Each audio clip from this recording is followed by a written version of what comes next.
ต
ัวจิตคิดรวมให้ถูกเดียวกันนับนับอีกว่าจะถึงบัพคิดให้มันถึงถูกในถูกใน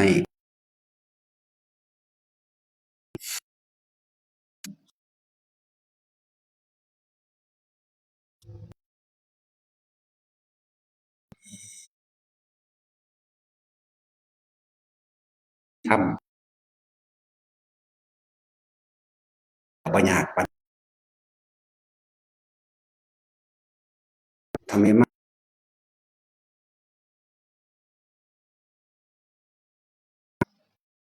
คิดได้คนส่วน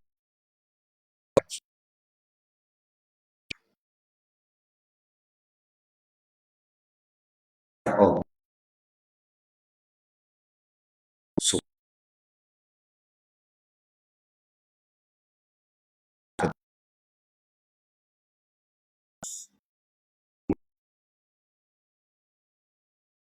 เห็น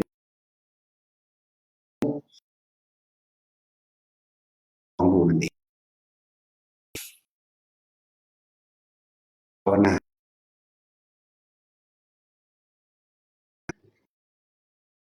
ถึงตัวจริงครับ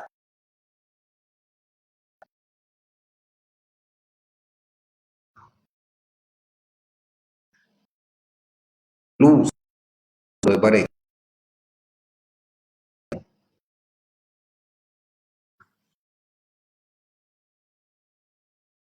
ผิด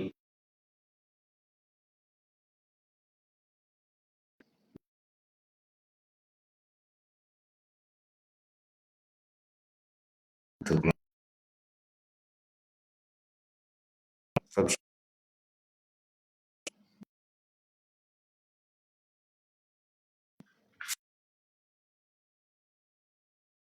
ทันคือ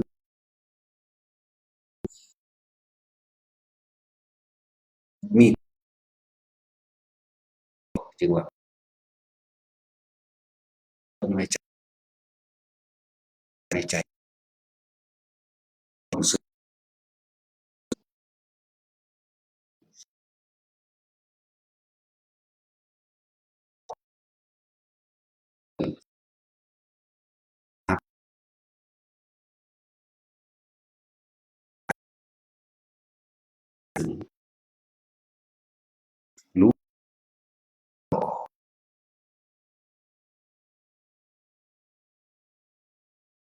ไม่คิดมันคิดให้มันอยู่ใน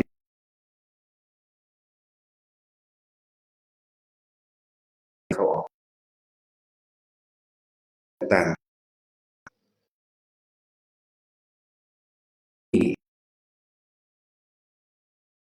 แล้วก็คน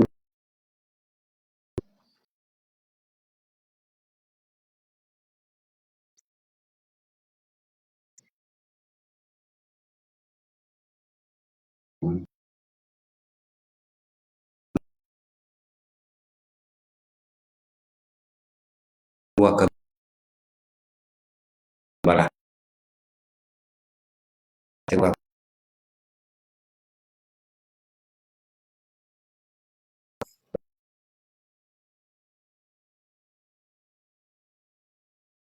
ที่บางทีเวลาฟัง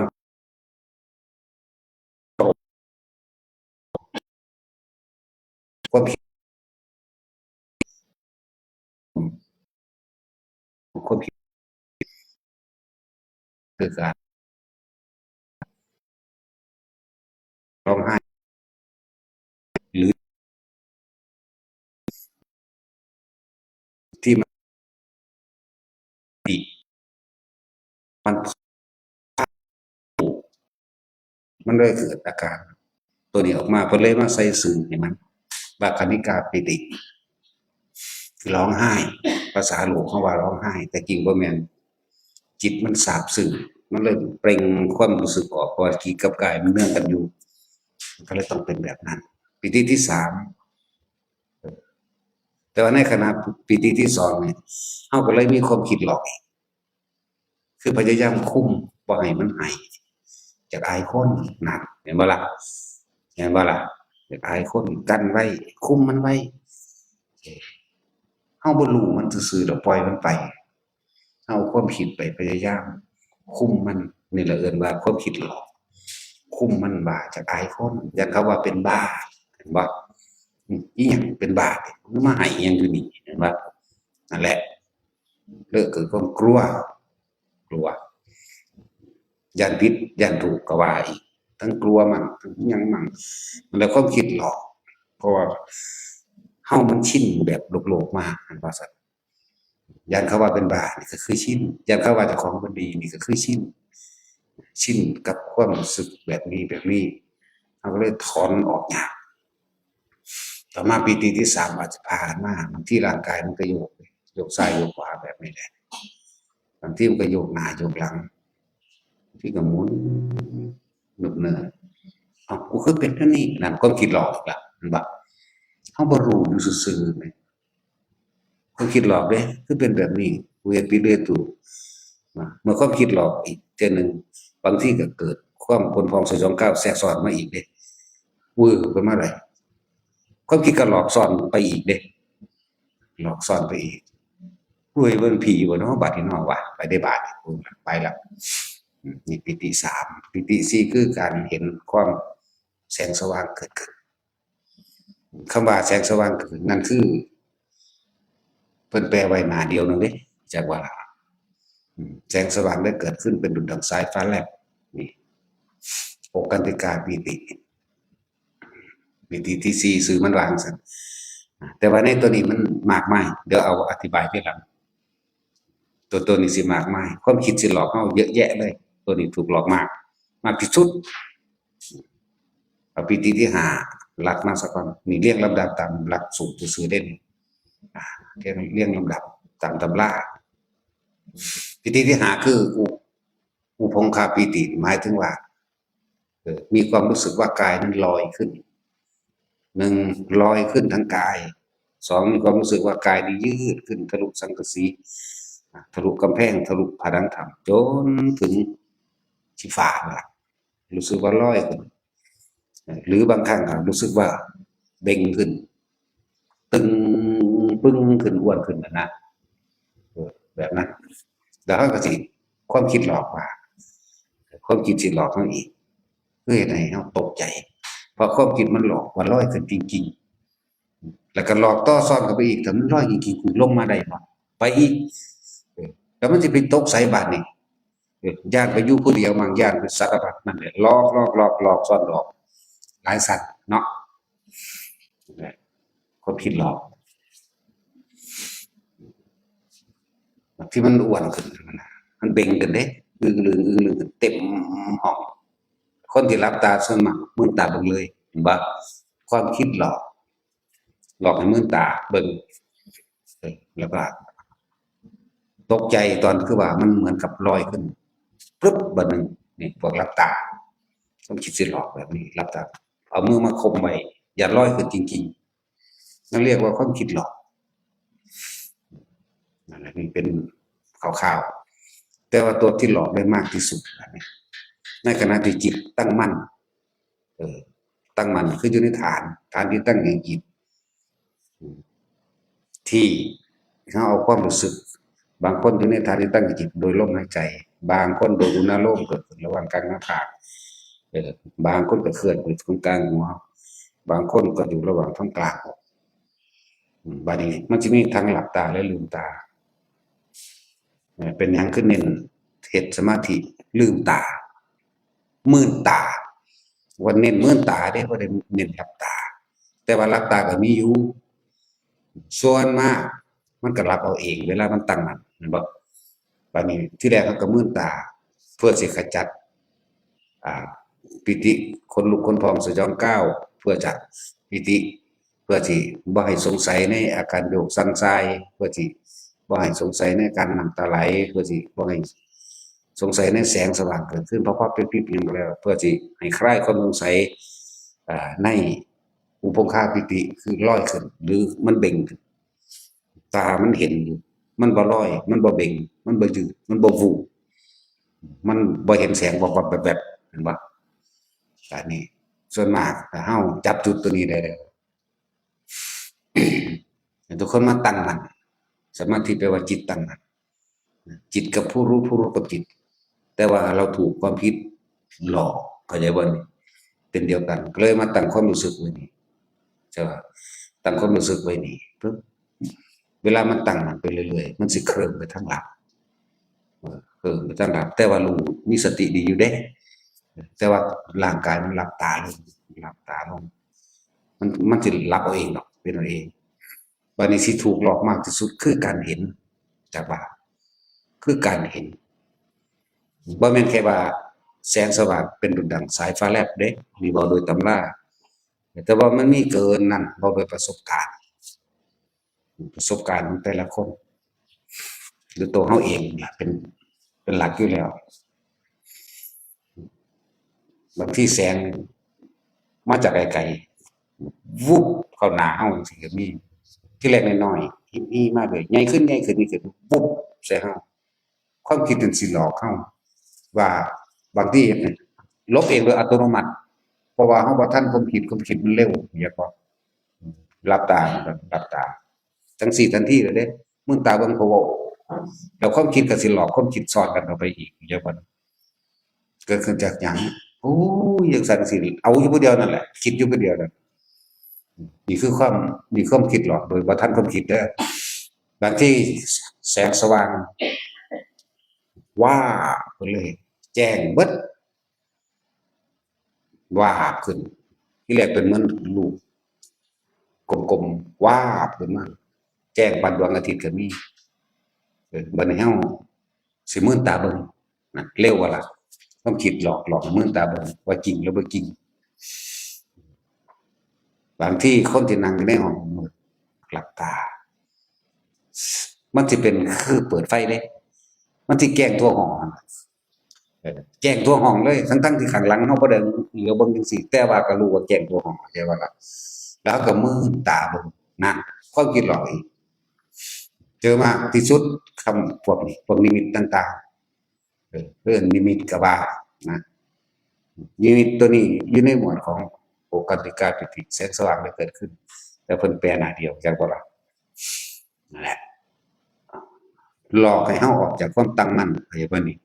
หลอกให้เฮาออกจากฐานความคิดหลอก ความคิดหลอกจิตกว่ากว่าเฮาสิเข้าถึงจิตตัวจิตจริงๆคือรู้เฉยๆแต่ว่าถูกความคิดหลอกมาเลยมันบ่อาจสามารถที่เฮาหยุดคิดได้เข้าใจบ่ถ้าหยุดคิดคือรู้อยู่ซื่อๆเด้หยุดคิดสิรู้อยู่ซื่อโดยไม่เข้าไปคิดไปนึกไปปรุงไปแต่งไปหาเหตุหาผลไปสรุปผิดถูกบุญบาปชั่วดีก็เกิดอารมณ์บ่ได้ถ้ามันรู้อยู่ซื่อๆจักว่าจังว่าเฮาถูกความคิดหลอกมานานบ่แม่นแค่นั้นเด้คำว่านิมิตต่างๆบัดเป็นพระพุทธรูปลอยมาคือตาสินยกตัวอย่างตาสินว้ามาโอ้ยงามบ่แสบตาบ่เหลื่อมตาก็เด่นชัดแจ้งสว่างแต่ว่าบ่แม่นแสบตาเหลื่อมตาแบบทุกโลกสำหรับคนที่หลับตามื่นตาเบิ่งปุ๊บทันทีเร็วมาก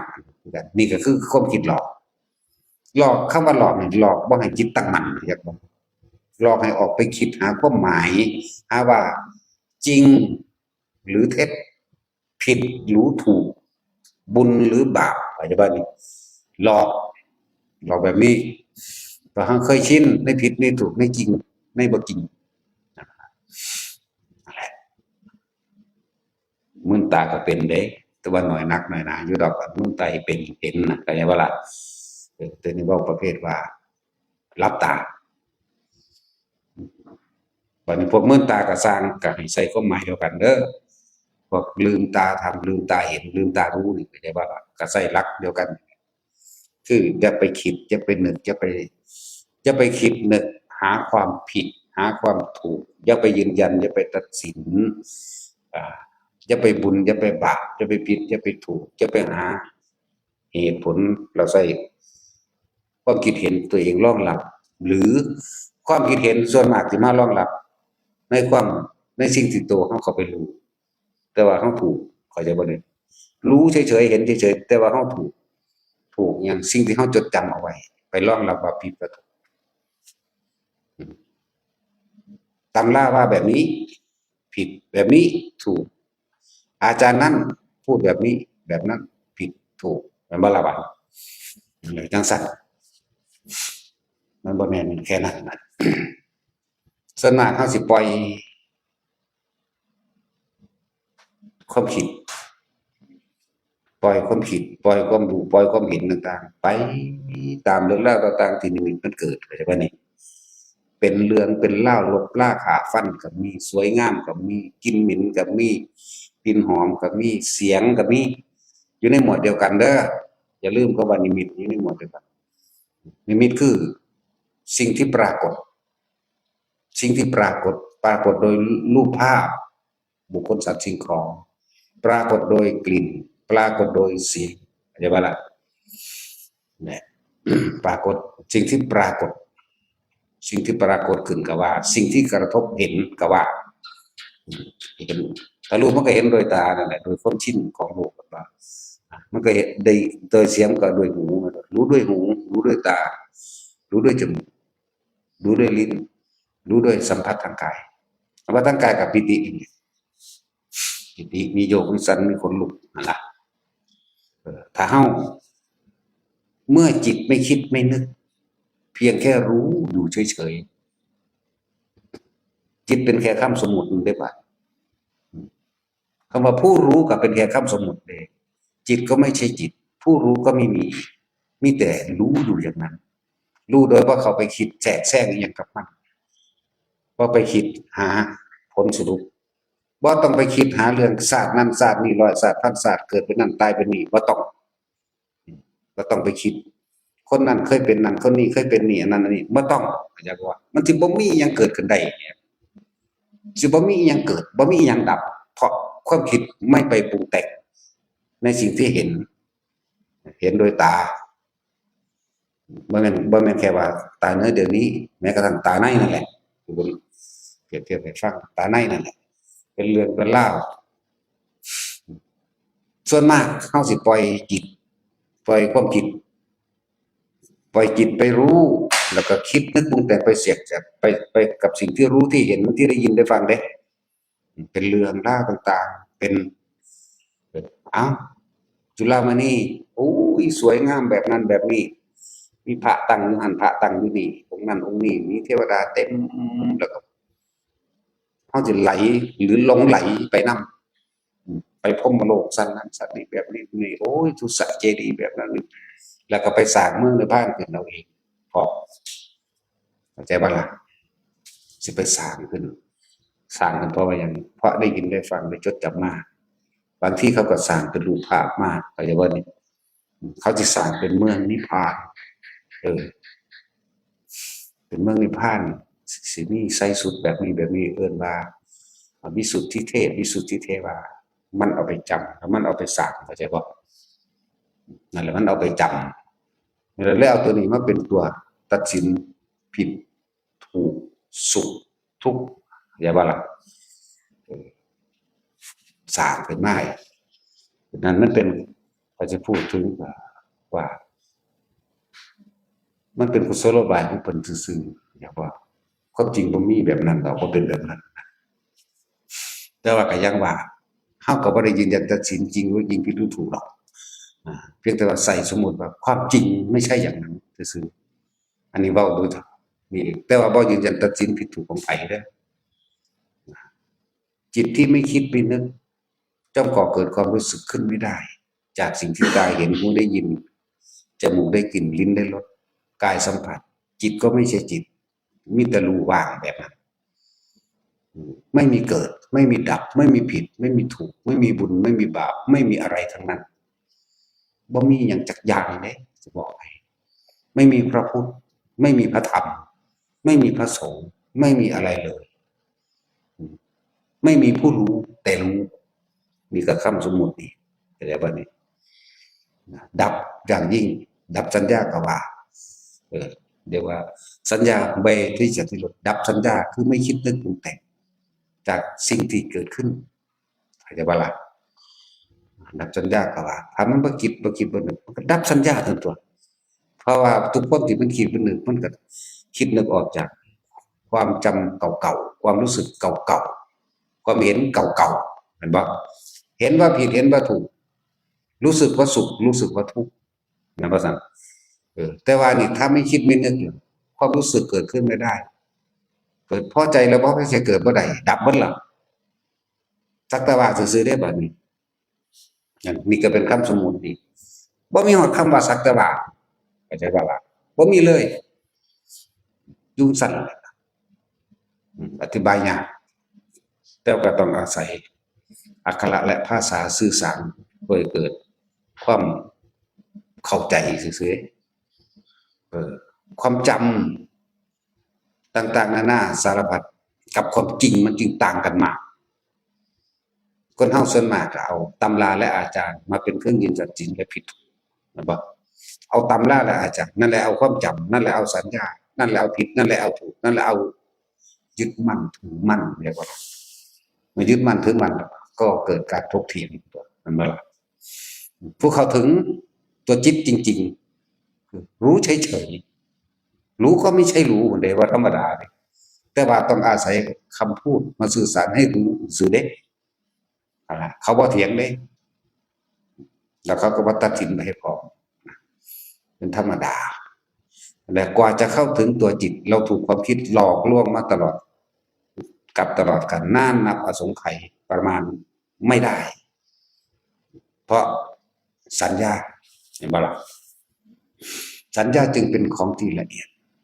ปฏิบัติเรื่องสัญญาเวทนาสังขารวิญญาณคือเดียวกันรวมอยู่ในตัวเดียวกันแต่ว่าเฮาเอาคำว่าสัญญามาเด่นถึงสึกเรียกว่าเพื่อเกิดความเข้าใจง่ายอันใดว่าผิดอันใดว่าถูกก็พวกเจ้าเอาสัญญาเอาความจำเก่าๆจากครูบาอาจารย์จากตำรานั่นบ่นี่เห็นบ่นี่เพิ่นเขียนครูบาเนี่ยมันบ่ล่ะจังซั่นนี่เอามาถกเถียงกันความจริงบ่มีผิดบ่มีถูกเรียกว่าจริงสำหรับผู้เข้าถึงจิตแต่ผู้ยังไม่เข้าถึงผู้ยังถูกความคิดหลอกมีจริงมีเท็จ มีจริงมีปลอมมีผิดมีถูกมีสุขมีทุกข์ที่จริงบ่มีหยังสุขบ่มีหยังทุกข์พร้อมที่สุขที่ทุกข์เพราะยึดในสัญญาเก่าๆเข้าใจบ่ล่ะร่างกายเจ็บปวดก็บ่ทุกข์ป่วยไข้ก็บ่ทุกข์บ่มีอิหยังเลยเพราะมันบ่ได้เข้าไปยึดแล้วเข้าใจบ่แต่ว่ามันรู้แม้นเจ็บก็บ่เจ็บจังว่านี้มันบ่เข้ามาถึงตัวรู้เด้มันบ่เข้ามาถึงตัวจิตเด้นั่นแหละฝึกทุกคนฝึกได้ทั้งนั้นธรรมะนี่ตายตัวอยู่แล้วแล้วก็บ่เลือกชนชั้นวรรณะบ่ได้เลือกหญิงเลือกชายบ่ได้เลือกว่าคนพิการตาบอดหรือหูหนวกแขนขาขาดได้ทั้งหมดมันได้เลือกชนชาติศาสนาได้ทั้งสิ้นมนุษย์ทุกคนฝึกได้ทุกคนเลยจะท้อจะถอยไปก็ดีจะให้ความคิดมันหลอกว่าโอ้ยกูบ่มีวาสนานั่นเห็นบ่ล่ะเข้าไปทางนั้นอุทจักกุจจะเป็นคนซึมเซ่อน้อยใจแล้วก็ลำพึงลำพันในว่าตัวเองบ่มีวาสนาคือคนนั้นผู้นี้ความคิดหลอกเห็นบ่ถ้ามีตัวหนึ่งก็ต้องมี5ตัวในนิวรณ์มันบ่ยากข้ามนิวรณ์ตัวเดียวแต่ว่านิวรณ์ละแยกนิวรณ์ตัวเดียวแต่ว่ามาแยกความละเอียดของมันกามฉันทะกามนิวรณ์แต่ความพอใจที่จะสงบมั่นเห็นบ่ถ้ามีความพอใจที่สิสงบความไม่พอใจก็เกิดขึ้นเหมือนกันปฏิฆะบ่ไม่พอใจนั่นมีนั่น2อย่าง2ตัวแล้วเด้สงสัยวิกิกิจฉาเห็นบ่ล่ะเป็นความสงสัยกูเฮ็ดผิดนั่นบ่นั่นพวกครูบาอาจารย์คือว่าถ้าศีลบ่บริสุทธิ์ภาวนาบ่ลงสมาธิบ่ได้แม่นบ่หนังสือตำราและอาจารย์บาแม่นบ่ล่ะตำราและอาจารย์บานี่ภาวนาบ่ได้เพราะว่าศีลกูบ่บริสุทธิ์หรือว่าเป็นนำกูเฮ็ดนั่นเฮ็ดนี่วะแม่นบ่ล่ะนั่นแหละสงสัยเลยเกิดความบ่พอใจปฏิฆะบ่พอใจแล้วปฏิฆะบ่แปลว่าตาอาฆาตอย่างเดียวดอกจังบ่ล่ะจังซั่นจังซี่เลยเกิดความซึมเซ่อในตัวเองน้อยใจจังบ่เหงาๆหงอยๆน้อยใจในวาสนาว่าดินั่นแหละถูกหลอกความคิดหลอกเด้นั่นว่าศีลบ่บริสุทธิ์มั่งว่าทำผิดนั่นนี่มั่งถ้าเฮาบ่คิดบ่นึกมันเป็นหยังสิบ่บริสุทธิ์เด้อนี่อย่าว่าล่ะมันไปนึกถึงสัญญาเก่าๆว่ากูเฮ็ดผิดนั่นเฮ็ดผิดนี่ซื่อๆเด้แต่ว่าเว้นไว้แต่อนันตริยกรรมเด้จักบ่เฮ็ดผิดมาแนวอื่นได้ทั้งอนันตริยกรรมมันภาวนาบ่ได้ดอกมันเป็นอิหยังที่อยู่เหนือต่างๆที่เฮาสิควบคุมได้จักว่าล่ะบาปกรรมมันใหญ่ฆ่าพ่อฆ่าแม่ลองเบิ่งนี่ฆ่าพระพุทธเจ้าพยายามทำลายพระพุทธเจ้านี่ว่าซั่นเฮ็ดสังฆเพศเฮ็ดคนแตกแยกกันมื้อนี้นั่นแหละมันใหญ่มันนักฆ่าพระอรหันต์จังซี่นั่นแหละนอกนั้นได้เบิดยกตัวอย่างสันตติอมาตย์เราสิมีศีลมาแต่ทางใดแม่นบ่สันตติอมาตย์เป็นเสนาบดีของพระเจ้าปัจเจกพวกเดรัจฉีมาสร้างวัดพวกเดรัจฉีมาสร้างสำนักอยู่ข้างกันนี่แหละครับ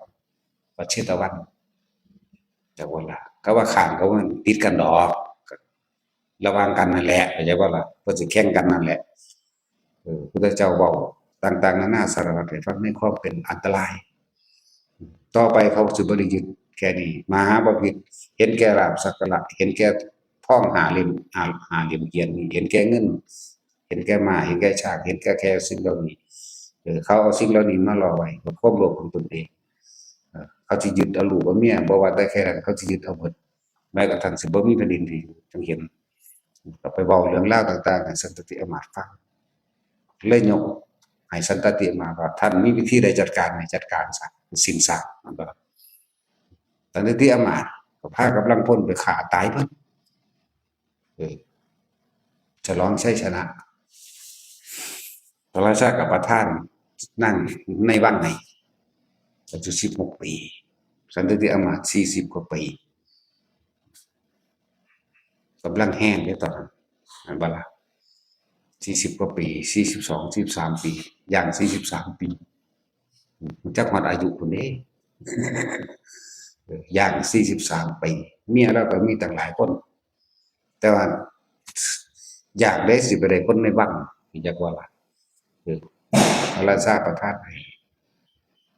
ชนะแล้วได้นี่ฉลอง7 มื้ออย่าว่าฉลองความชนะอยู่7 มื้อเรื่องคุยโว้โอ้อวดเรื่องขี่เหล้าเมายามันก็ร่วมอยู่ในสันตติอำมาตย์จักว่าล่ะธรรมดาคนชนะมันบอกได้ก็ถือก็คือเนาะว่าเป็นไดโกเป็นไดมึงเห็นตอนกูตัดคอบ่คุยได้เด้อันว่าล่ะมึงเห็นกูตอนนั้นบ่ตอนนี้มันชนะมันก็คุยได้ถ้าสิพูดถึงเรื่องศีลบ่มีจักข้อเข้าใจว่าล่ะกินเหล้าเมายามันก็ผิดเบิดแล้วเด้เมาคุยนั่นนี่ก็เอานางสนมนั่นรับเคราะห์ใหญ่ๆแล้วเนาะเออมันเป็นผู้สาวงามนางสนมที่เพิ่นประทานให้เพิ่นนี่ก็กำลังหาวอยู่แล้ว40 กว่าปี42 ปีย่าง43ซัดเอาอีนี่แล้วธรรมดาตลอดมื้อที่7อีนั่นมันตายเออเรียกว่าสิเต็มใจบ่เต็มใจแล้วเนาะของใหม่เว้ยของเด็กน้อยมันสั่นแล้วเรื่องขามาแม่นบ่เรื่องขี้ตัวคุยโว้อวดก็แม่นแม่นบ่เฮ็ดให้ผู้อื่นเสียชีวิตและทรัพย์สินบ่ขี้ตัวแม่นบ่ล่ะก็ทั้งฆ่าพร้อมทั้งมันก็เสียชีวิตและทรัพย์สินตัวทุกอย่างนั่นแหละคือผิดเบิดเลยตั้งแต่ข้อศีลห้าจนสุดท้ายว่านางประทานให้สนมน้อยนี่ตายเสียใจแฮงเบิ่งรูปแต่สิโตเสียใจคือเสียใจนำตัวกามราคะนี่ความพอใจเห็นบ่พอใจในรูปร่างลักษณะท่าทางรสและกลิ่นและเสียงของนางอันนี้ที่มันเสียใจมื้อที่7ประมาณบ่ายสามเพิ่นสิตายตอนเช้าเด้ออันนั่งสนมที่ประทานให้ตายตอนเช้ามันบ่ไหวอีกอย่างหนึ่งมันก็เรียกว่าฟ้อนรำฝึกฟ้อนรำและฝึกต่างๆนั่นน่ะเฮ็ดลดน้ำหนักอิหยังแหน่ล่ะเพื่อมันถูกใจตายตอนเช้านั้นอยู่เทิงคอสานกับเสนามาฏของเพิ่นเอง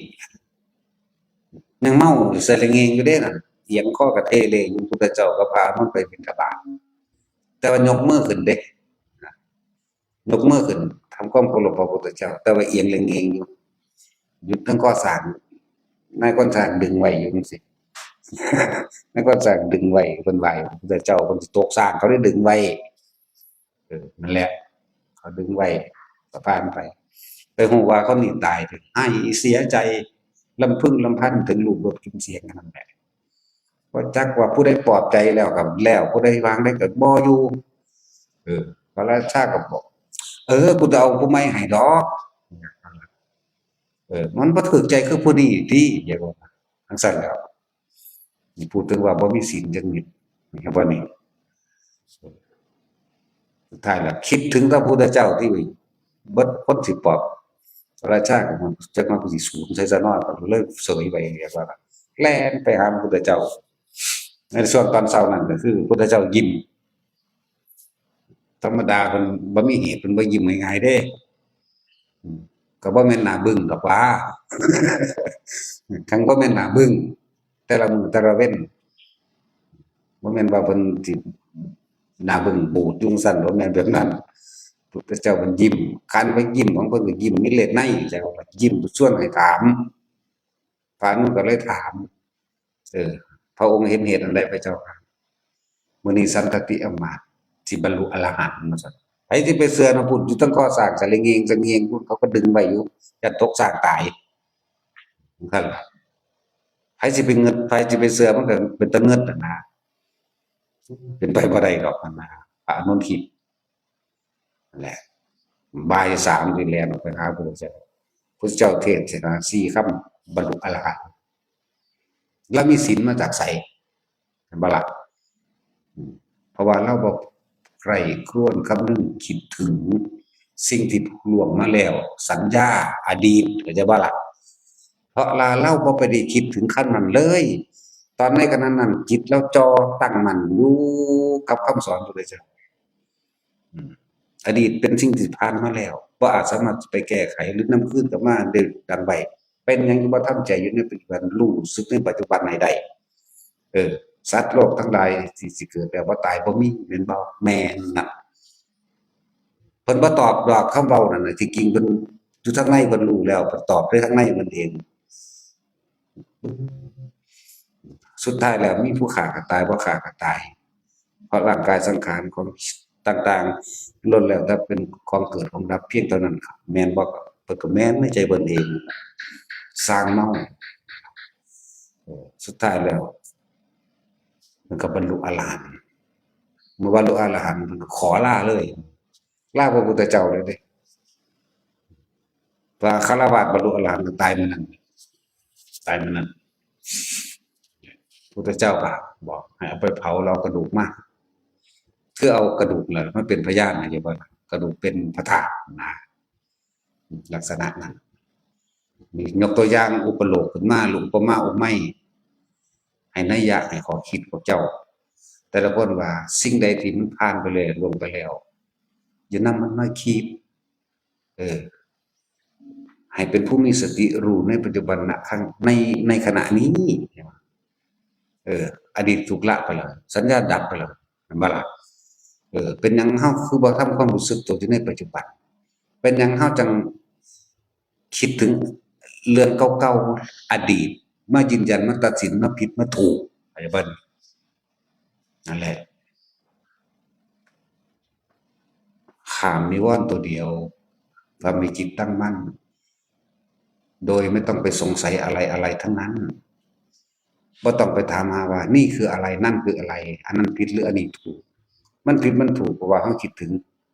สัญญาในอดีตเห็นบ่คิดถึงสัญญาในอดีตคิดถึงตัวใดคิดถึงครูอาจารย์ตำราและอาจารย์ที่เห็นว่ามันต้องละตำราและอาจารย์มันต้องละความคิดทั้งหมดออกเพราะพวกเขานี่ถูกความคิดนี่หลอกเข้าใจบ่นี่มันหลอกเข้ามาตลอดถ้าเฮาทันมันเฮาบ่คิดบ่นึกอิหยังแค่ทำความรู้สึกอยู่กับลมหายใจมั่งอยู่กับอารมณ์อยู่กับความรู้สึกในกายมันจบเลยจักบ่ล่ะความคิดมันเกิดบ่ได้มันเกิดได้เพราะว่าเฮาไปเอาตำราและอาจารย์อันเก่าๆมายืนยันมาตัดสินว่าอันนี้ผิดอันนี้ถูกถ้าว่าผิดเฮากังวลเข้าใจบ่ล่ะไล่เบิ่งตำราจนโอ้กังวลผิดแล้วกังวลโลดเด้ถ้าว่าถูกเด้ดีใจกูเฮ็ดถูกแล้วว่าเด้แล้วก็สิเอาไปยืนยันตัดสินผิดถูกกับบุคคลผู้อื่นไปพร้อมเข้าใจบ่ล่ะนี่แหละพระองค์หนึ่งศีลแล้วดีมาตลอด60พรรษาในมื้อนั้นในมื้อไปอาบน้ำ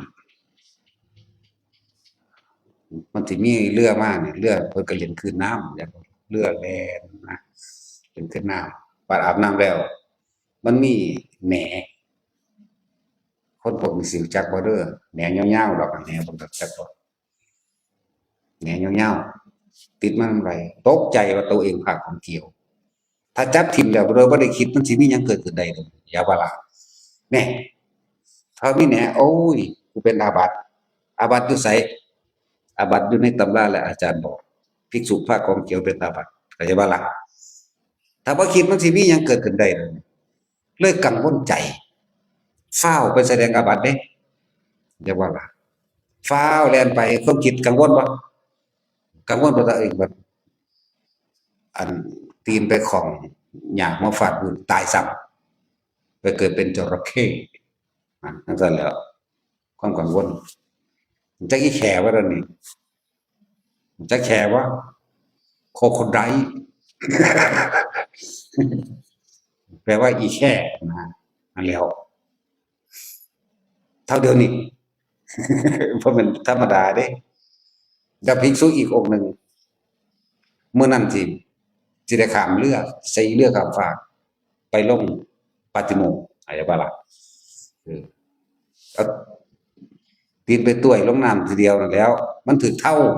อันนี้เท่านี่พ่อเข้าใจนี่ครับแท็กซี่จักเท่าวะอืมคือรัฐบาลสีเท่า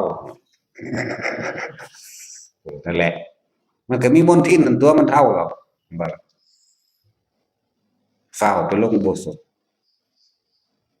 นั่นแหละจังซั่นแล้วตอนนี้โอ้ยตายแล้วกูเป็นอาบัติแล้วคิดกังวลนำเรื่องว่าเป็นตัวเองภาคศีลบ่บริสุทธิ์นั่นในความหมายตายแล้วกูแต่ว่าเอ้าสิจังใดกูก็สิได้ไปแสดงอาบัติก่อนที่ลงปฏิโมกข์อยู่ดอกเหมือนกันเป็นโรคลมมาฟาดพื้นตายซ้ำไปเกิดเป็นพญานาค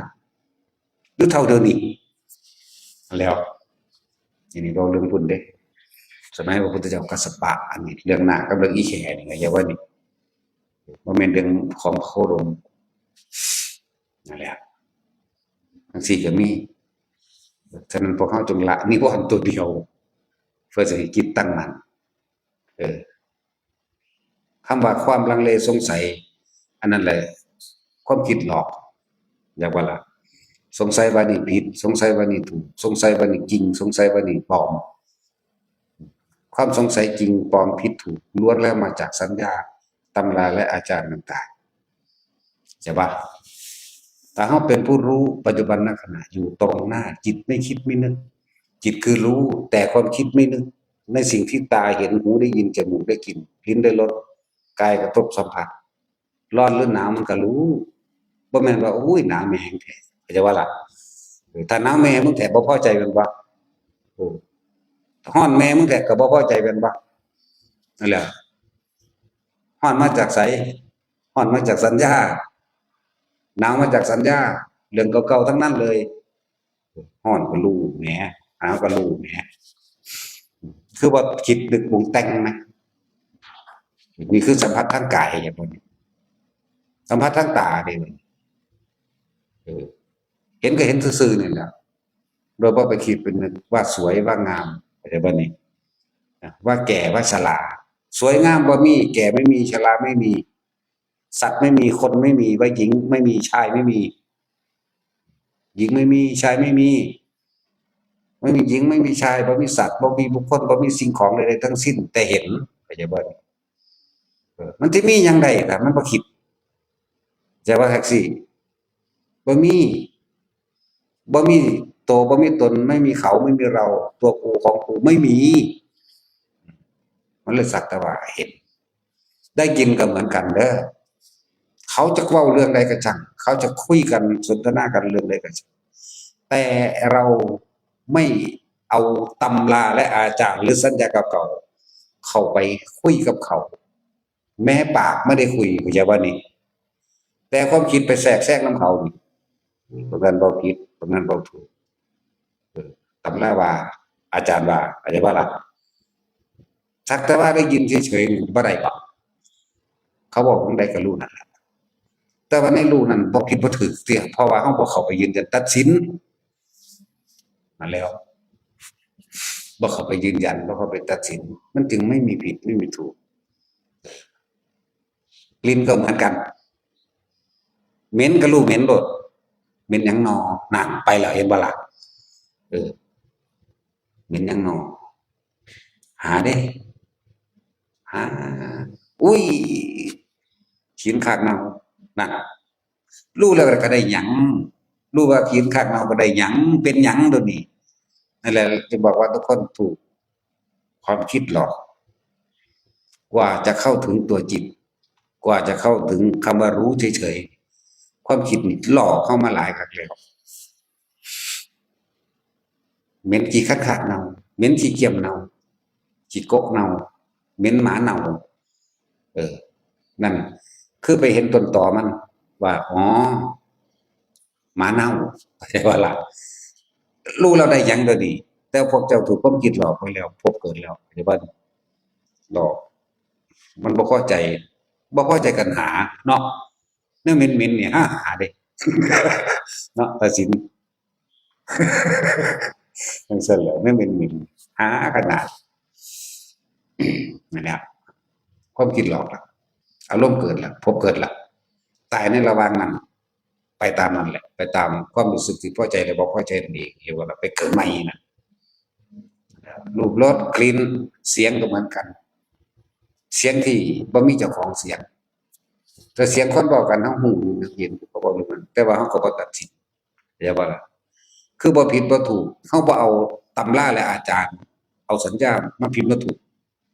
เขาจะบอกความคิดหลอกเขาบ่ได้บัดนี้เสียงที่บ่มีเจ้าของบัดเสียงโหยหวนคือเสื้อเฮาอยู่ป่าผู้เดียวนี่เสียงคนเว้ากันพุมพำมาถ้าเฮาคำว่าวางจิตเป็นกลางได้คือบ่คิดบ่นึกได้คำว่ากลางแต่ว่าได้ยินอยู่เนี่ยความรู้สึกกล้าและกลัวจะเกิดขึ้นไม่ได้ผิดหรือถูกก็จะเกิดขึ้นไม่ได้ผีก็บ่มีอิหยังก็บ่มีเออมันมีแต่เสียงที่มันได้ยินซื่อๆจะว่าจังซี่นั่นแหละเขาสิเว้ากันเรื่องนั้นเรื่องนี้เฮาอยู่ป่าผู้เดียวบ่คาดคิดดอกว่าสิมีผู้ใดไปเว้าให้ฟังเว้าเรื่องนั้นเรื่องนี้เว้าเป็นเรื่องเป็นราวไปเลยเด้คือเว้าเรื่องของเฮานี่แหละอันนี้มาเว้าให้ฟังทีหลังซื่อๆเด้ว่าเว้าเรื่องของเฮาผู้นั้นเป็นนั่นผู้นั้นเป็นนี่จังซั่นจังซี่เว้าไปเด้เป็นคนเว้ากันบ่ได้ว่าเฉพาะเสียงคนเว้ากันเสียงร้องไห้โหยหวนถ้าเขาคิดว่าผีนั่นความคิดหลอกแล้วไม่รู้เฉยๆรู้โดยเสียงรู้โดยภาพรู้โดยเสียงรู้โดยรสรู้โดยกลิ่นเฉยๆแต่ในรู้นั้นถ้าบ่มีความคิดนึกเข้าไปความรู้สึกพอใจไม่พอใจเกิดขึ้นมาพบมันดับนั่นแหละพวกเขาถูกความคิดหลอกเสียงโหยหวนหวีดวิวร้องไห้ก็มีเด้ไอ้ธรรมดาไห้สะอึกสะอื้นเป็นตาเจ็บตาแสบก็มีไห้แบบคือถูกตีถูกเฆียนก็มีเด้เขาก็หงุดหงิดอยู่แต่ว่าเขาบ่คิดบ่นึกหยังนี่จบล่ะผีก็บ่มีเพราะว่าเขาบ่ไปเอาสัญญากับเขาว่าผีจักว่าล่ะผีส่วนมากก็มีแต่ในหนังนั่นแหละมันเอามาเทียบกันเนาะเออพูนนางนาคพระโขนงมั่งเออหยังล่ะไอ้ยามแดงมั่งนาฏศิลป์แก้วขนเหล็กมั่งอืมตึงขึ้นบาดเดียวตื่นโลดจังซั่นแหล้วคณะเอกที่พู้นแหล้วพุ่นมันไปเอาตัวพุ่นมาเทียบว่าผีจักว่ามันเอาสัญญานี้มาเทียบนั่นแหละความคิดหลอกหลอกเราเบิดถ้าเรารู้อยู่ซื่อๆนี่มันหลอกเราบ่ได้บ่มีผีบ่มีผู้หญิงบ่มีผู้ชายจั่งซั้นแหล้วบ่มีผิดบ่มีถูกว่าให้ทุกคนให้มันทันความคิดตัวนี้ความคิดตัวนี้มาจากสัญญาอารมณ์ความรู้สึกและเรื่องราวเก่าๆอันมาจากตำราและอาจารย์ตลอดทั้งประสบการณ์แห่งตนในบัดนี้ตำราอาจารย์ประสบการณ์ตนจะมาเป็นเครื่องยืนยันตัดสินผิดถูกอารมณ์จึงเกิดเข้าใจว่านั่นแหละคำว่าศีลพัตตุปาทานคือเราเอาพอเขาเอาความเห็นของเขามาเป็นใหญ่นี่เพราะว่าจากการได้ยินได้ฟังได้รู้ได้เห็นได้ยินได้ฟังจากผู้อื่นได้รู้ได้เห็นจากผู้อื่นและการกระทำของตนเองมาเป็นเครื่องยืนยันตัดสินในว่าล่ะมันเลยมีผิดมันเลยมีถูกมันเลยมีอารมณ์ใช่ว่าละบาดเพราะความคิดมีหลอกบัดนี้เขาบ่อยากให้ความคิดหรอกพวกเจ้าก็พยายามตั้งอยู่ณจุดใดจุดหนึ่งของกายโดยบ่ต้องไปโดยบ่ต้องไปคิดกับสิ่งที่ตาเนื้อเห็นก็ช่างตาทิพย์เห็นก็ช่างนิมิตต่างๆล่ะก็ว่าตาทิพย์เทพเทวดาอินทร์พรหมยมยักษ์ก็ช่างผีกองก้อยก็ตามผีเปรตก็ตามผีสารพัดผีก็ตามหรือเรื่องเล่าในนรกตกเปรตก็ตามเรื่องเล่าในโลกเห็นนั่นเห็นนี่เข้ามาตามญาติตัวเองตกนรกหรือหลายๆอย่างตกนรกแต่เขาเห็นอยู่ซื่อๆก็ใจบ่เห็นอยู่ซื่อ โดยที่บ่มีความคิดเข้าไปตัดสินผิดถูกโอ้เขาทำกรรมอิหยังเนาะคือเป็นแนวนี้อย่าพึ่งอันนั้นแค่อุปโลกหรืออุปมาอุปไมยขึ้นมาเพื่อสิให้พวกเขาคลายซื่อๆหรือบางทีเป็นกุศโลบายเพื่อให้คนบ่ทำบาปทำกรรมเข้าใจบ่ล่ะผู้เพิ่นแสดงนั่นน่ะเพิ่นก็หาคำมาใส่เพื่อให้เฮาเข้าใจในบาปในบุญเข้าใจในเรื่องของกรรมเข้าใจในเรื่องของธรรมคือความจริงจังซั่นแหละแต่ว่าเพิ่นบ่ได้ยืนยันผิดถูกให้ไผเด้สิบอกให้เด้อสำหรับผู้เพิ่นพ้นแล้วพ้นออกจากความคิดเข้าใจบ่คำว่าพ้นออกจากความคิดความคิดไม่อาจสามารถหลอกจิตได้อีกแล้วจิตนี่รู้เฉยๆบ่เรื่องลึกลับภพภูมิต่างๆรุกขเทวดาภูมิเทวดาเฮาก็บ่ไปยืนยันแต่สิ่งที่ถูกอิหยังแต่ถามว่าเขากำเนิดมาจากไสๆก็เพียงแต่ว่าคลายความสงสัยเพื่อให้ปล่อยวางเสียหรือสิยึดมั่นของเก่าก็บ่รู้ล่ะผู้ฟังเนาะจังซั่นล่ะเพื่อให้เกิดเห็นบุญเห็นคุณเห็นโทษเข้าใจบ่เพื่อให้เห็นคำว่าสัตว์โลกเป็นไปตามกรรมคือการกระทำแห่งตนเออเทวดาแต่ละสัตว์พรหมโลกแต่ละอันอรูปภพแต่ละอย่างหรือ31ภพภูมิที่ว่ามามันก็รู้จังซี่แหละแต่ว่ามันก็บ่เพียงแต่นำเข้ามาแค่เป็นเครื่องเปรียบเครื่องเทียบในบุญในบาปในสัตว์โลกเป็นไปตามกรรมเปรียบเทียบให้พวกเขาเข้าไปคิดเอาเองให้เกิดความย้านในการกระทำบาปนั่นแหละเสียงผีเสียงทุบตีทรมานเสียงหวีดบิ้วเสียงต่างๆนี่ที่เฮาจะว่าเฮาก็จะเป็นเสียงจากนรกจังซี่แยกแยะประเภทบ่ได้บุ้ยมันบ่ธรรมดานะแต่สมมุติว่าถ้าพวกเฮาได้ยินแบบนั้นพวกเฮาจะคิดจะนึกจะปรุงจะแต่งได้บ่ความหมายที่เอามาเว้าพวกเฮาหูยินอยู่ซื่อๆนี่ได้บ่ถ้าได้ยินเฉยๆนี่เออจิตความคิดก็หลอกจิตบ่ได้ได้บ่ล่ะสิหลอกสิ่งที่รู้นั้นบ่ได้รู้เสียงอะนะรู้ภาพรู้เสียงรู้รสรู้กลิ่นนะแต่จะว่าจิตแล้วก็แปลจิตเป็นนั่นเป็นนี่อีกล่ะเนาะก็แปลฟังว่าจิตคือผู้รู้ก็คือจิต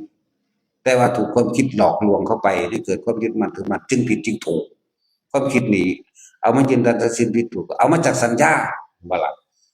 เอามาจากตำราและอาจารย์ตลอดและประสบการณ์แห่งตน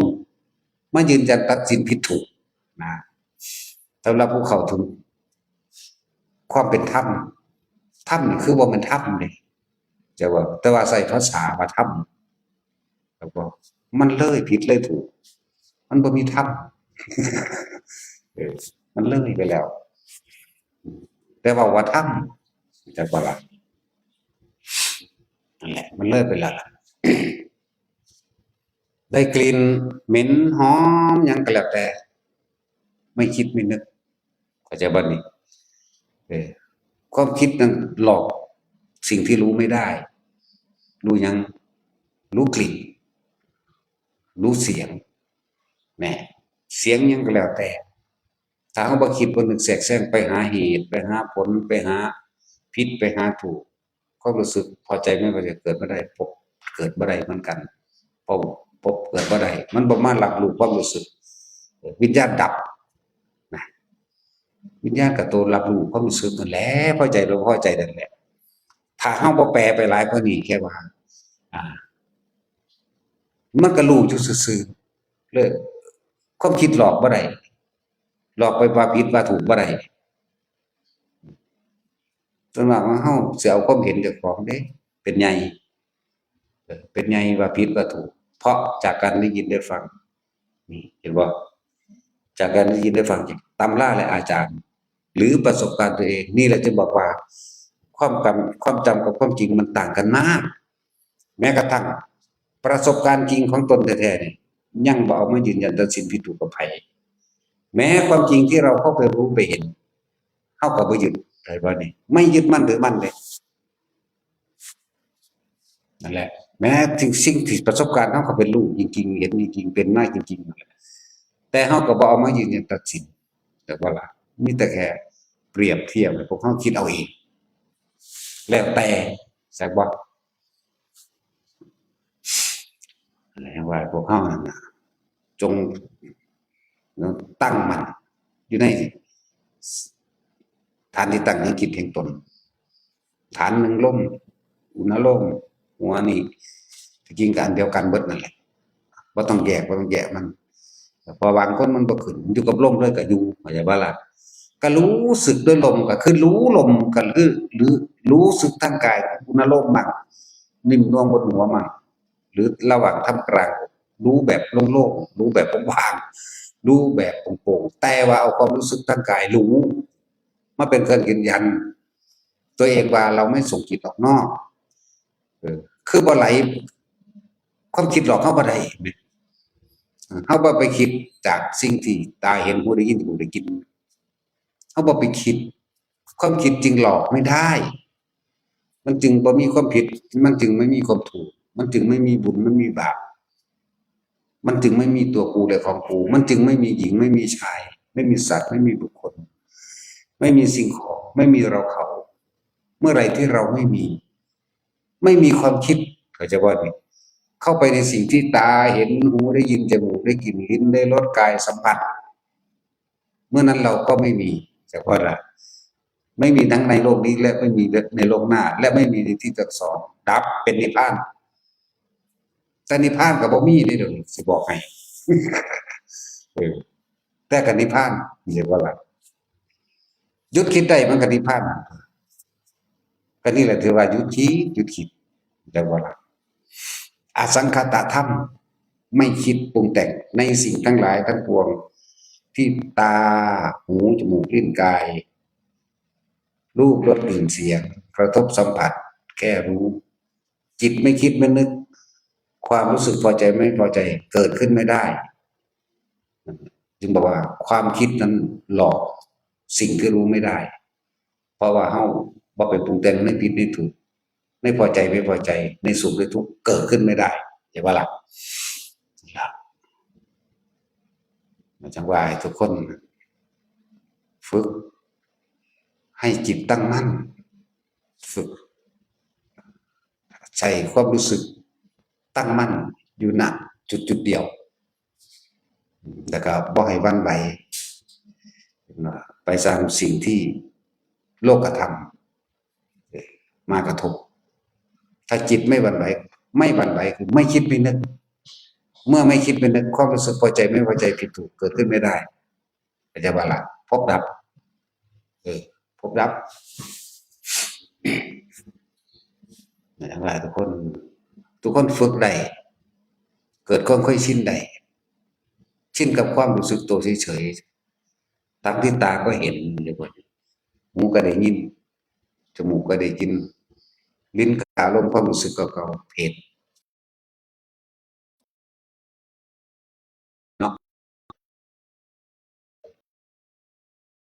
รู้สึกก็หลับ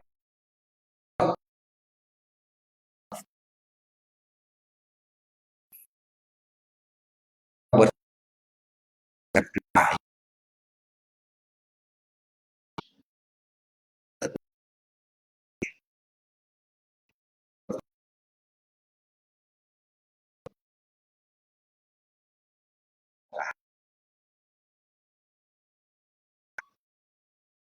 แค่ตาย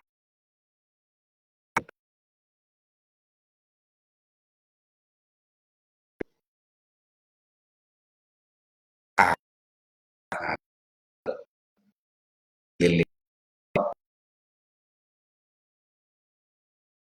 สุดยัง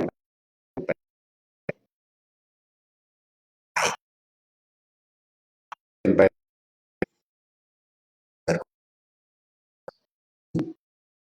ผิว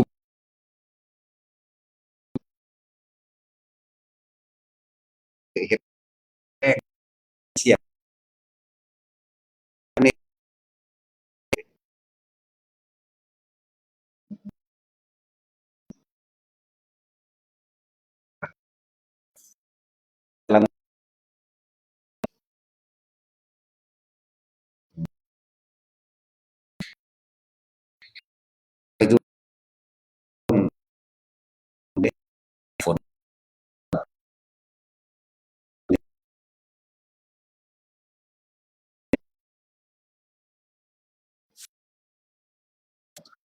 เนาะ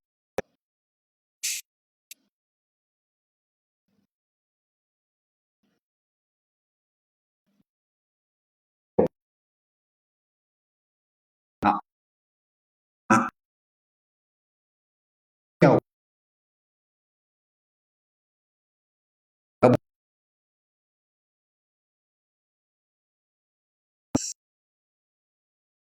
จะ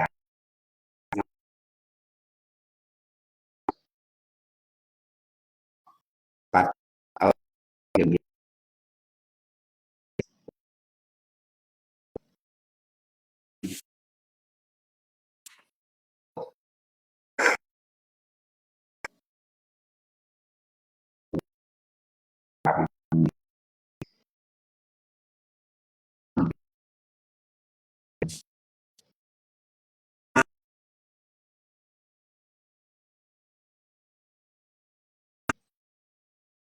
ของ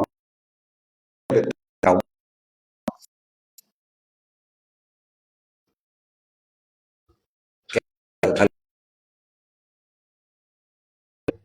ผมแต่งให้อาไป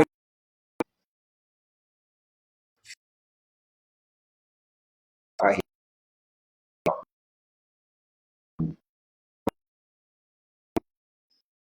นั้น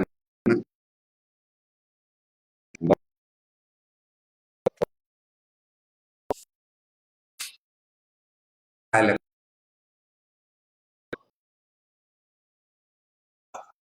ตอบเราสปีกตอบตัวเองแหละ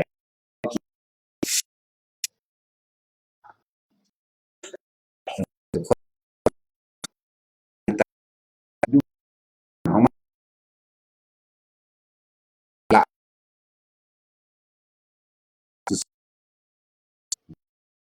เอ๊ะคิดที่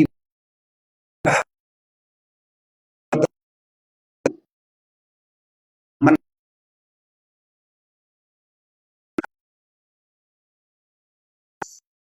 เองว่าเดี๋ยวโลก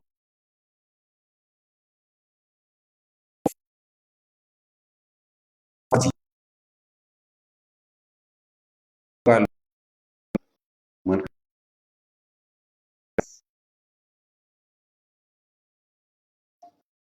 คิดหูเดี๋ยวโอ้คิดว่าโน้นที่บอกว่าทุกไอ้คน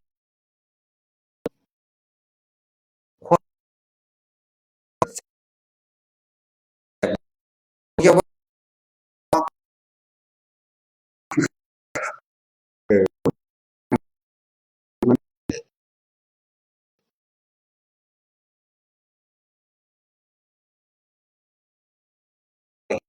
ถือว่า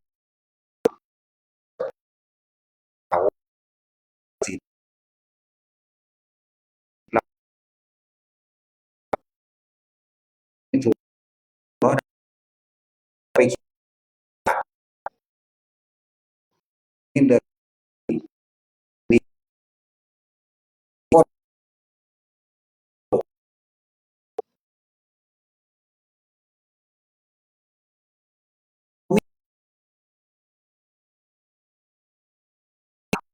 ก็วิ่งเขาแล้วมันแล้วรอมันประสบเหตุ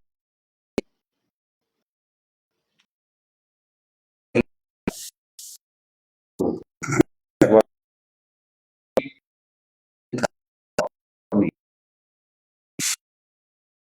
เด็กกับน้อง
ย่านผี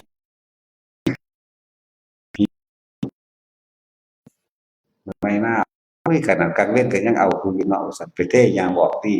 แห่งเขาหล่ออยู่ทับมันตายจะว่ามันแห่งตาย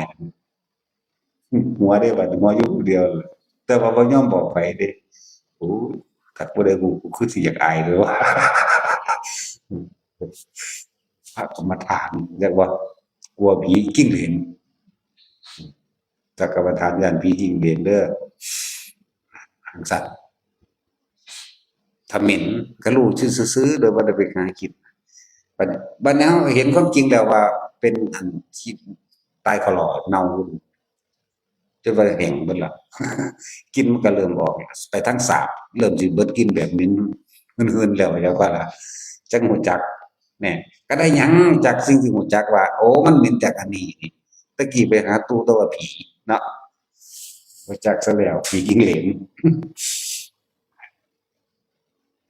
ผู้อื่นเขาก็บ่ได้แหล้วเนาะเขาก็อยู่ไกลๆพู้นเจ้าของก็อยู่ในดังเจ้าของมันตั้งอยู่หั่นยามก็ดีบัดนอนๆก็เอาหมุนอันยามนี่นอนจั่งซั้นแหล้วมันก็เหม็นอยู่หั่นว่าเพิ่นไปเทออกแฮ่งเขาหล่ออยู่ตายแล้วเวรกรรมขนาดเลยผีตัวนั้นต้อนทับมันจนตายผีจิ้งเหลนนั่นแหละนี่เป็นตัวจริงมันก็ตามตัวปลอมตัวที่บ่มีเจ้าของกลิ่นก็ตามถ้าเฮาบ่คิดบ่นึกถ้าเฮาบ่คิดบ่นึกไปหาว่าเกิดขึ้นจากหยังว่าอิหยังก็แล้วแต่ผีก็บ่มีเดะบ่มีผีเดะ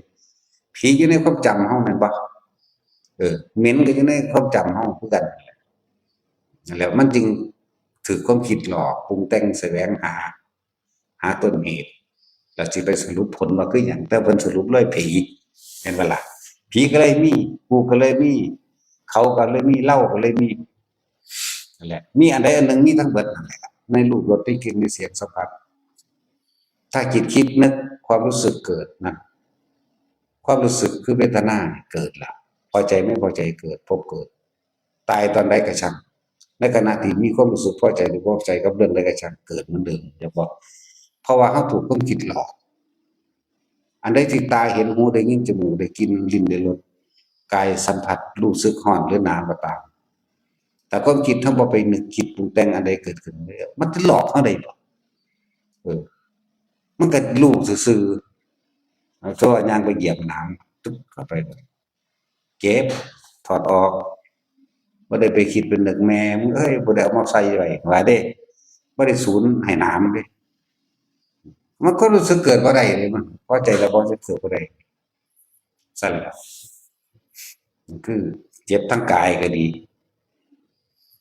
ร้อนก็ฮู้แต่ว่าเข้าห้องก็บ่ได้ไปจมไปด่าไปปรุงไปแต่งมันบ่ก็เลยเอิ้นว่ารู้ในปัจจุบันหนาวก็หาผ้ามาห่มนั่นแหล้วหิวก็หาให้มันกินก็ธรรมดาบ่ได้คิดดอกมันหาเขาว่าเจ้าสิกินหยังอยู่ที่ว่าเจ้าสิยึดติดในรสชาติหยังในอาหารใดแต่ว่ากินหยังก็ได้บัดนี้บ่ได้เข้าไปติดบ่ได้ไปแสวงหาถ้าบ่ได้ดังนั้นกูบ่กินก็บ่แม่นแล้วพระเพิ่นถึงอยู่ง่ายกินง่ายได้หยังก็กินอันนั้นแหละแล้วก็แล้วไปนั่นแหละให้พวกเฮาพยายามอยู่ในฐานที่ตั้งแห่งจิตฐานที่ตั้งต้องบ่คิดบ่นึกออกจากฐานเลยเอาความรู้สึกนี่แหละมาเป็นฐานที่ตั้งแห่งจิตให้เป็นเรียกว่าสมาธิจิตตั้งมั่นในความรู้สึกเดียวเอานุ่งๆกลางหน้าผากนี่คำว่าเดียวนี่ก็บ่ได้แปลว่าอยู่หม้องเดียวเด้ความรู้สึกในกายเดียวอยู่นี่ก็ช่างกลางหน้าผากก็ช่างหัวก็ช่างอกก็ช่างลมก็ช่างแต่ใครผู้ใดสงสัยอันใดอันหนึ่งสมมุติว่ามันได้เผลอคิดไปแล้วถูกความคิดหลอกไปแล้วตัดลมหายใจก่อนเข้าใจบ่กลับลมหายใจเป็นอันดับที่หนึ่งลมหายใจนั่นน่ะเป็นบาตรเป็นฐานทุกสิ่งทุกอย่างก็ลมหายใจน่ะเป็นบาตรเป็นฐานในการมีชีวิตอยู่ของเฮาเองก็อาศัยก็สิเอิ้นว่ากินเอิ้นว่ามันกินลมมากที่สุดเด้ ร่างกายนี่นะว่ามันบ่ได้กินข้าวเบิดมื้อเบิดเว้นเด้กินลมนี่เด้เบิดมื้อเบิดเว้นนะว่าซั่นเออลองให้มันอดเบิ่งจัก5นาทีมันรู้มันบ่ตายเลยเนาะนั่นแล้วถ้าเมื่อเกิดฮอดมื้อตายบางคนบ่รู้จักเลยว่าเจ้าของหายใจเนาะนี่แหละจังว่าธรรมะคือความจริงที่พระพุทธเจ้าเฮานำออกมาแสดงมันมีค่าสูงยิ่งกว่าอย่างอื่นอีกแม่นบ่ล่ะ ถ้าผู้ใดไปเห็นค่าของมันก็ไปโลดไปเห็นค่าของเงินของทองเห็นค่าของรถสาราสักลาภสินเงินทองความร่ำความรวยต่างๆเอาไปเถิดหน้ามันถูกคิดหลอกเวียนว่ายตายเกิดอยู่บ่งั้นจมอยู่ในโลกอันนี้แหละจักว่าเที่ยวเกิดเที่ยวตายอยู่ในนี้แหละเนี่ยมนุษย์เป็นสัตว์ที่ฝึกได้เฮาเป็นหยังคือบ่ฝึกเฮาเป็นหยังคือบ่ตั้งใจเอาในตัวเฮาเองก็รู้อยู่แล้วสัตว์โลกเป็นตามกรรมการกระทำสิ่งใดจะเกิดผลแก่เฮาเองเป็นผู้กระทำเองเฮาคือบ่ตั้งใจ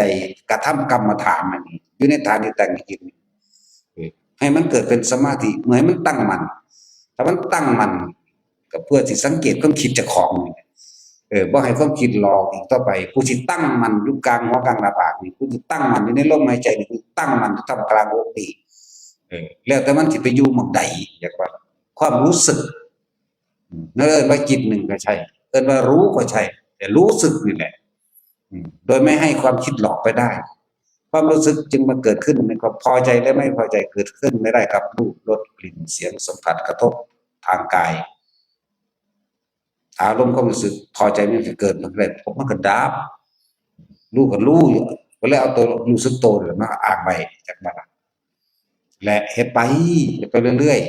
ๆจะไปถามว่าถ้าผลมันเนาะส่วนมากมันก็สิเอาผลมันเดี๋ยวจะเป็นผู้วิเศษเถอะนาผู้เลิศผู้ฤทธิ์เพิ่นตายไปแล้วล่ะยังไปก็เลยเนาะพระโมคคัลลาเพิ่นก็เลิศฤทธิ์ตัวเนาะตายแล้วเด้อล่ะเขาฆ่าพร้อมเด้เรียกว่าล่ะเขาฆ่าตายเด้ซั่นล่ะนี่สิเว้ามานี่เว้าเพื่อว่าให้เฮาไปสนใจในฤทธิ์เดชต่างๆคนเฮาสิได้หยังชาติหรือบ่ได้ชาตินี่ซั่นถ้าเฮามีตัวหนึ่งเนี่ยสัมมาทิฏฐิความเห็นตรงถูกต้องตามความเป็นจริงมันเป็นสมาธิแล้วเด้พวกเจ้าเฮาสิบ่แวกออกหนึ่งเฮาสิถือเอาเฉพาะพระรัตนตรัยพระพุทธเจ้า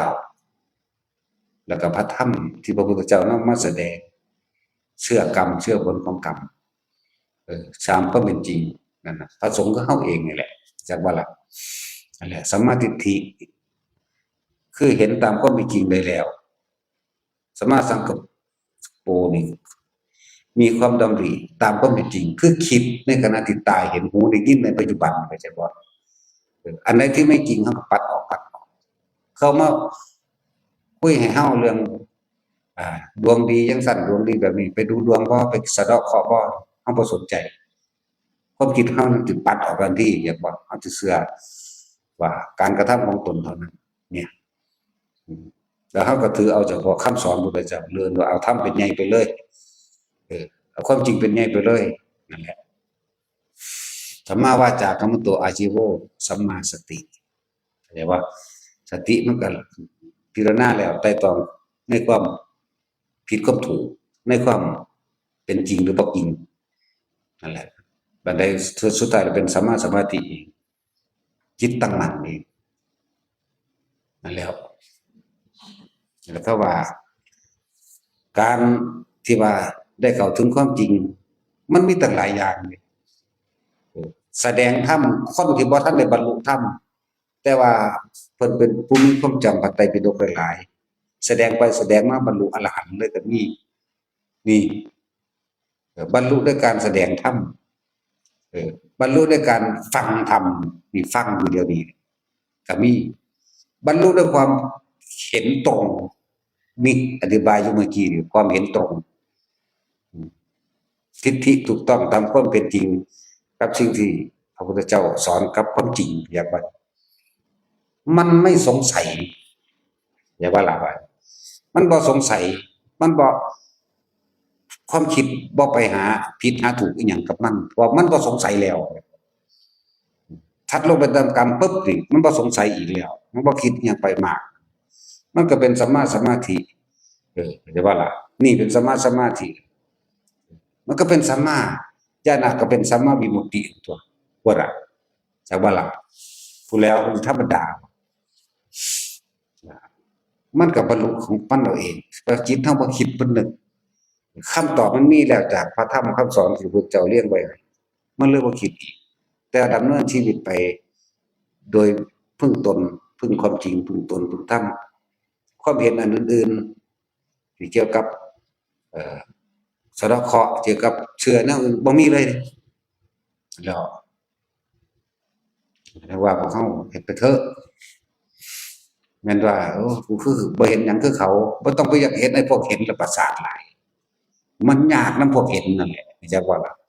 บ่ยากนำพวกเห็นแล้วพวกเห็นนั่นแหละมันจะเอายืนยันเท็จผิดถูกมันมาเถียงกูอยู่เดี๋ยวนี้ก็เลยเออพระพุทธเจ้าบอกผมเด้พุ่นน่ะเออ เออมื้อนั้นหลวงตามาสอนแนวนั้นหลวงปู่มั่นสอนแนวนั้นมื้อนั้นพระกัสสปะสอนมันเลยบ่ฟังเฮาเพราะว่าหยังรุ่นนั้นมีแต่รุ่นใหญ่ๆที่จะบ่ล่ะ มันเลยบ่รู้จักละความคิดมันถูกความคิดหลอกหลอกจากสิ่งที่เห็นที่ได้ยินได้ฟังเห็นบ่นี่นี่นิมิตหลอกที่จริงนิมิตบ่หลอกเจ้าของนั่นล่ะไปหลอกเจ้าของเองบ่รู้อย่าบ่นี่เพิ่นสิเว้าหวังได้ก็สร้างเฮาเห็นหลายตัวแต่เฮาก็บ่เข้าไปยึดเอาเด้ล่ะอันเว้ามาน้อยๆนี่คือได้บวชกับเพิ่นซื่อเด้จริงบ่จริงก็สร้างบ่ได้ไปตัดสินกับไผว่ากูจริงอยากบ่ล่ะ3,584,392พระพุทธเจ้าเขาบวชนำเด้นี่เอหิภิกขุอุปสัมปทาเธอจงเป็นภิกษุมาเถิดเด้นี่เออมันยังมันนั่งเข้าหม้ออยู่เพราะว่าคือความคิดหลอกไปว่า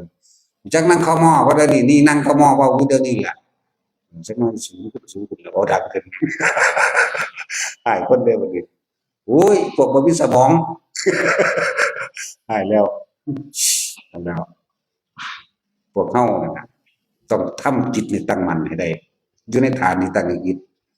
คนที่อยู่หน้าผากก็อยู่หน้าผากคนที่อยู่กลางหัวก็อยู่กลางหัวคนที่อยู่กลางอกก็กลางอกเด้อกลางอกมันกว้างๆเนาะเป็นความรู้สึกกว้างๆโล่งๆกว้างๆอยู่ในลมหายใจก็อยู่ไปมันสิมันสิมีแต่ก้อนลมดอกอยู่ในนี่รู้จักบ่ล่ะหากว่าแม่นก้อนกะหรี่ เป็นม้วนๆแห่งลมนั่นแหละปะจังซั่นแหล้วแม่นอิหยังมากกระทบรูปรสกลิ่นเสียงมากระทบมันบ่คิดบ่นึกแต่ความคิดก็หลอกจิตบ่ได้มันมีแต่รู้ซื่อๆรู้แล้วทิ่มเนี่ยเฮาบ่ได้ทิ่มพร้อมเด้รู้แล้วละเฮาก็บ่ได้ละอีกไม่นำเข้ามาคิดนั่นแหละเรียกว่าละถ้ายังคิดว่ารู้คิดว่าตัวเองละได้หันหลังให้ฟ้าอยากบ่ รู้ว่าคิดกับคิดว่ารู้มันต่างกันอยู่เด้อสมถะทำให้จิตว่างคือมันบ่คิดมีสมถะมีสมถะสมาธิเรียกว่าสมถะภาวนาแล้วก็เป็นจิตตั้งมั่นหรือเรียกว่าสมาธิไม่จิตตั้งมั่นอยู่แล้วเรียกว่าสมถะทำให้จิตว่างวิปัสสนาคือเห็นสิ่งทั้งหลายทั้งปวงก็เกิดขึ้นแล้วก็มีความดับไปเป็นธรรมดาทำให้ว่างจากจิตหมายถึงว่างจากความคิดใช่บาละบาทศูนย์อีกเลยครับสมถะมีดาคน